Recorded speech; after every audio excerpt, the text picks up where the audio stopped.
Crazy ending, 2-0 na sana, nakambak pa. Marshall Lassiter for the win.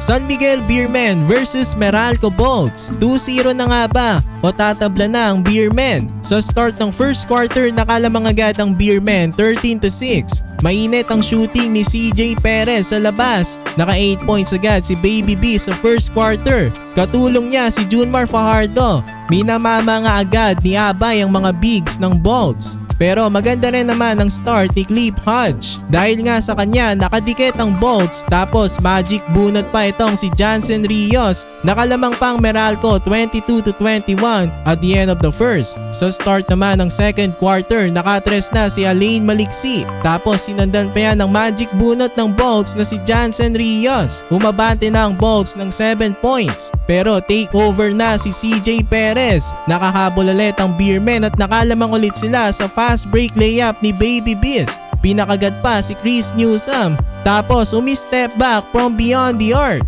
Natapos ang first half lamang ng isang Beermen 49-48. Sa start naman ng second half, Chris Ross naka-end one play kontra kay Chris Banquero. Tapos CJ Perez kumana ng 7 straight points. Pero hindi naman nagpapatalo itong Meralco Bolts, nakagawa ng 15-5 run. Ang daming bumida dito sa Meralco sa third quarter. Nabawi nga ulit nila ang kalamangan sa Beermen 73-69 at the end of the third. Sa start naman ng fourth quarter, patuloy ang ganda ng nilalaro ng Bolts. Norbert Torres from beyond the arc. Umabante na ng 8 points ang Bolts pero sumagot agad ang Beermen ng 10 straight points. Nabawi ulit nila ang kalamangan sa Bolts at naging dikdikan na nga ang laban hanggang dulo. Nagpalitan ng mga clutch shots down the stretch. Lumamang ang Bolts ng 4 sa last 27 seconds dahil sa tres ni Chris Banquero. Pero hindi pa tapos ang laban. Corner 3-pointer by CJ Perez. Tapos sinundan pa yan ng game-winning 3-pointer naman ni Super Marshall Lassiter.